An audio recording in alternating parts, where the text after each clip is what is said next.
Michael and Diane Holloway thought they had raised the perfect daughter, but Claire Holloway, the quiet, gifted girl admired by neighbors and praised by teachers, was secretly a calculating predator whose double life would shatter her family and shock an entire community.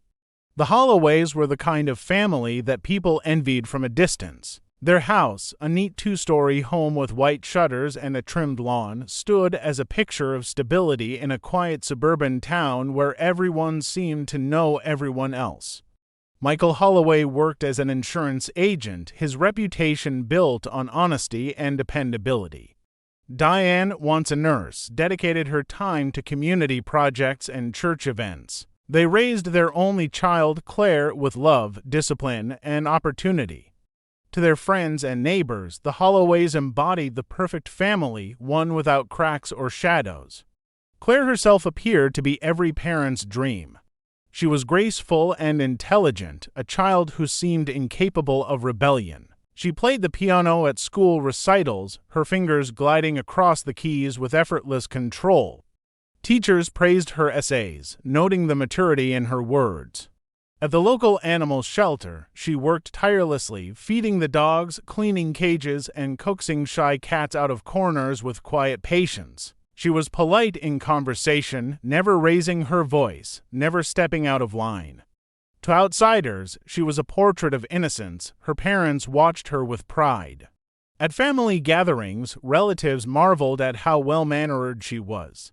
Older neighbors admired her willingness to help with groceries or mow their lawns without being asked. Michael and Diane often discussed how lucky they were to have such a daughter. While other families fought with teenagers over curfews and school grades, the Holloways never had such struggles. Claire never gave them reason to worry, yet behind her calm smile, there were glimpses of something harder to define. Claire preferred to spend long hours alone, locked away in her room with notebooks she never shared. She wasn't the type to gossip with friends or chatter on the phone. When invited to parties, she politely declined, preferring solitary walks through the park. Her parents chalked it up to shyness, believing she was simply more thoughtful and mature than her peers. They never considered that her solitude might hide something darker. Even as a child, there were small moments that went unnoticed or quickly forgotten. A neighbor once found her staring at a bird that had fallen from its nest, the tiny creature still breathing. Instead of rushing to help, Claire calmly observed it until it stopped moving, her expression unreadable. Another time, during a summer picnic, she disappeared into the woods for nearly an hour and returned with scratches on her arms and a satisfied look that no one could explain. These moments were dismissed as quirks, harmless oddities of a bright but unusual child. The Holloways carried on believing in the perfect picture they had built around her. In their eyes, she was destined for great things, someone who would make a difference in the world. They couldn't imagine that beneath her quiet surface there was something lurking, waiting to grow. To them, Claire was light itself, the embodiment of everything good they had poured into her life. They could not know that the shadows she kept hidden would one day consume not only her but also the peaceful life they cherished. The first disappearance came on a warm spring night when a college student named Emily Carter failed to return home after visiting friends. Her car was discovered parked along a rural road with the keys still in the ignition and her phone lying on the passenger seat. At the time, police believed she might have wandered off after a minor accident or chosen to run away from the pressures of school. Flyers went up, search teams combed the woods, but nothing turned up. In a town where crime was rare, the case shook residents for weeks before gradually fading into the background. People told themselves that Emily had likely left by choice. Months later, another girl vanished under equally strange circumstances. This time it was a waitress finishing a late shift, last seen walking to her car in the restaurant parking lot. Her purse was found abandoned on the ground. Once again, police scoured the area, questioning co-workers and friends, but no solid leads emerged. The town buzzed with rumors. Some whispered about human trafficking, others blamed drifters passing through. Fear began to creep into daily routines. Parents grew more cautious, young women were urged not to walk alone at night, and neighborhoods organized watch groups. The disappearances stretched over 3 years, each one sending ripples of unease through nearby towns. The cases were scattered across county lines, which meant different police departments handled the investigations separately. Without a central link, no one saw the bigger picture. Families of the missing clung to hope, gathering for candlelight vigils and begging the public for information. News outlets covered the stories briefly before moving on, leaving behind grieving parents and unanswered questions. To the Holloways, these events felt distant, like storms blowing over another horizon.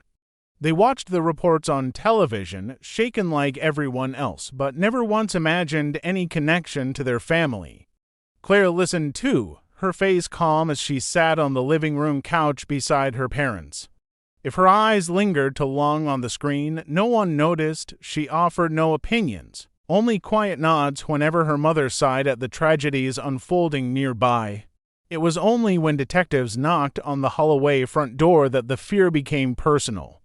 A witness had reported seeing a vehicle matching the description of Michael Holloway's sedan parked near the wooded trail where one of the missing girl's belongings had been recovered. The timing aligned almost exactly with the night of her disappearance. Michael, confused and alarmed, explained that the car had likely been at home in the driveway. He insisted there had to be a mistake. Diane echoed his protests, pointing out that Michael rarely left the house after work. Detectives listened politely but pressed for details. They asked who else had access to the car, who else could have been driving. Michael admitted only his daughter sometimes borrowed it, usually for errands or trips to the library. The officers noted the statement without comment, leaving behind a heavy silence after they departed. For the first time, the Holloways felt a seed of unease growing in their otherwise stable home. What had once been a distant mystery was now knocking at their door, asking questions they didn't want to consider. The night Michael discovered the hidden room began with something entirely ordinary. A pipe in the basement had been leaking for days, leaving a damp smell that spread through the house. Determined to fix it before the damage grew worse, he carried down his toolbox and crouched near the exposed wall. As he tightened the valve, his flashlight caught the edge of a wooden panel that seemed slightly off from the others. It wasn't flush with the rest of the basement wall, and when he pressed against it, the wood shifted just enough to reveal that it could be moved. At first, he thought it was just a poorly fitted repair from the previous owner. Curious, he tugged harder until the panel gave way, swinging inward to reveal a narrow gap. Behind it was a space he had never seen before. The air was stale and heavy, filled with the smell of dust and something faintly metallic. He stepped inside, shining the flashlight across the walls. What he saw made his stomach twist. Shelves lined the room, and on them were items that had no place in a family home.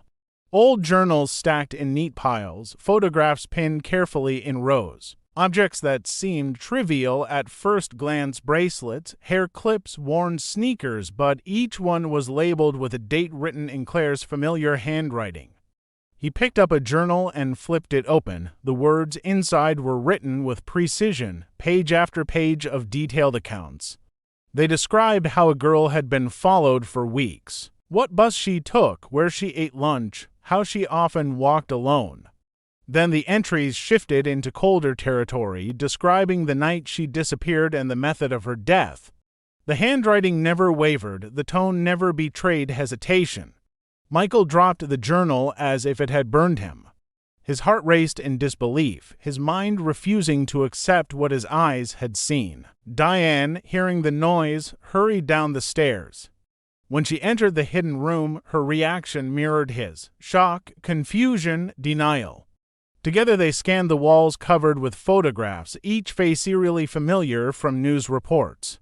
They recognized some of the missing girls, their faces smiling in snapshots now surrounded by Claire's notes. On a small desk in the corner lay folded maps marked with circles and lines, as though someone had charted movements and escape routes. The room was a shrine to something unthinkable. Every object pointed to careful planning and obsession carried out with methodical precision. Neither parent wanted to believe their daughter was capable of such acts, but the evidence was overwhelming. The handwriting was hers, the photographs were organized in her style, the journals filled with details only the killer could know. Michael and Diane stood frozen, struggling to make sense of the child they thought they knew.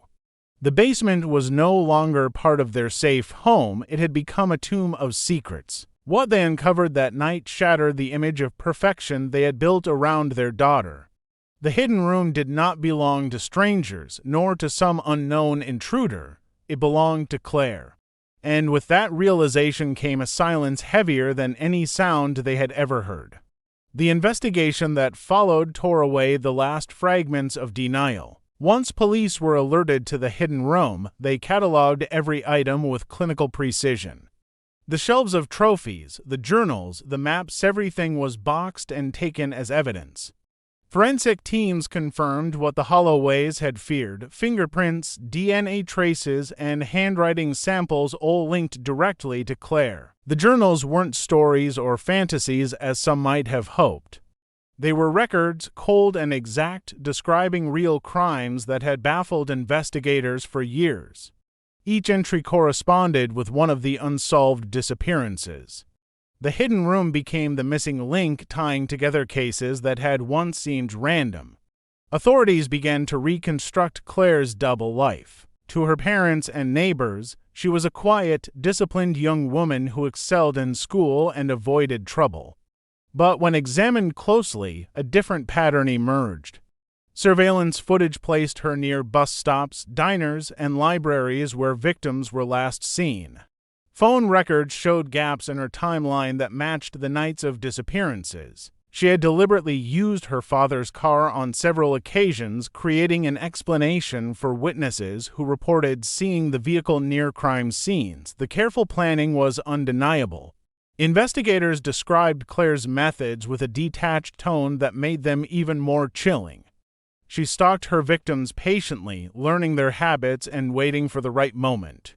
She chose people she could isolate quickly: students leaving campus, waitresses finishing shifts, joggers on quiet trails. She avoided leaving obvious traces, disposing of evidence in ways that initially kept police from drawing connections. What had once looked like random vanishings now formed a clear pattern, a single hand moving silently in the shadows. For Michael and Diane, each revelation felt like a personal blow. They were asked to sit with detectives, shown photographs of victims alongside pages of their daughter's writing. At first, they shook their heads, searching desperately for another explanation. But with every detail, the truth closed in tighter. The trinkets taken from victims were displayed on tables during evidence review, and both parents recognized objects they had seen in the house before: an old bracelet they thought was bought at a thrift store, a necklace Claire once claimed she found on the ground. They remembered those moments clearly now, but at the time they hadn't questioned them. The Holloways were forced to confront the possibility that the daughter they had raised had never been who they believed. The polite smiles, the soft voice, the helpful gestures, all of it had masked something hidden, something carefully concealed beneath layers of normalcy. Claire had lived two lives, and she had lived them well enough that no one, not even those closest to her, had suspected the truth. The community, too, struggled with the revelation. Neighbors who once praised her discipline now avoided mentioning her name. Parents who trusted her to babysit their children recoiled at the news reports. The girl who had seemed like a model of goodness was exposed as the predator who had haunted their towns for years. What disturbed everyone most was not only the scale of her crimes, but how seamlessly she had blended into ordinary life. She had smiled, she had volunteered, she had studied, all while carrying the secrets of those she had taken. The mask had been perfect, and only when it slipped did the horror become visible. Claire's arrest came quietly, almost unnervingly so. On a gray morning, officers arrived at the Holloway home while the neighborhood was just beginning to stir. Birds sang in the trees, sprinklers clicked across manicured lawns, and people leaving for work barely noticed the police vehicles parked discreetly at the curb. Upstairs, Claire sat in her bedroom, reading a book as though nothing in her life was unusual. When officers entered, she did not resist. She placed the book on her knit-stand, stood calmly, and allowed them to place her in handcuffs. There was no outburst, no tears, no pleas. It was as though she had been expecting it all along. News of the arrest spread rapidly, and the shock it caused was unlike anything the town had experienced before. People who had known Claire struggled to comprehend the reality of the accusations. Teachers remembered her as quiet but brilliant, neighbors described her as helpful and kind, and her volunteer work had touched countless families. Yet the evidence displayed by police left no room for doubt. The journals, the trophies, the photographs, each one pointed directly to her guilt. Local news stations replayed images of the Holloway home again and again, each broadcast peeling back the illusion of normalcy that had once defined the family. Court proceedings brought even more horrifying details into the light. Prosecutors revealed that Claire had confessed to following her victims long before acting, often spending weeks watching them from a distance. She admitted to choosing her targets carefully, focusing on those she believed would not be immediately missed. Her confessions were not emotional but detached, almost clinical, as if she were describing a research project. Psychologists who examined her testified that she displayed traits of extreme detachment, her ability to mimic empathy masking an emptiness beneath. Michael and Diane attended the hearings, sitting stiffly at the back of the courtroom.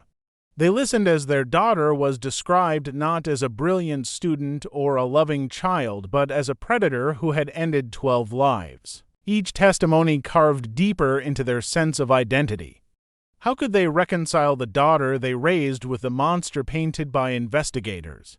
Their faces, once familiar to neighbors as symbols of community pride, became symbols of tragedy. Strangers whispered about them in grocery stores, and friends who once visited regularly now kept their distance. For the victims' families, the revelations were devastating. Candlelight vigils turned into somber memorials, and photographs of lost daughters lined courtroom walls. Each family demanded to know how Claire had hidden her crimes for so long and why no one had seen the signs. The Holloways had no answers. They, too, were left asking the same questions, replaying every memory for clues they had overlooked. When the trial concluded, Claire was sentenced to life without parole. She showed no visible reaction, her face remaining unreadable as the judge delivered the decision.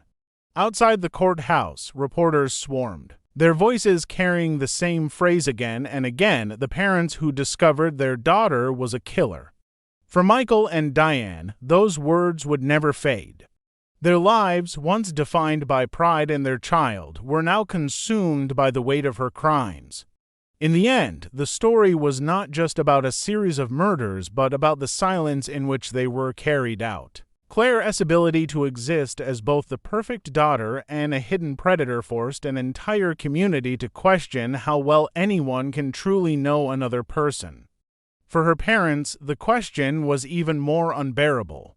They had loved her without doubt, trusted her without hesitation, and in return had discovered the darkest truth imaginable within their own home.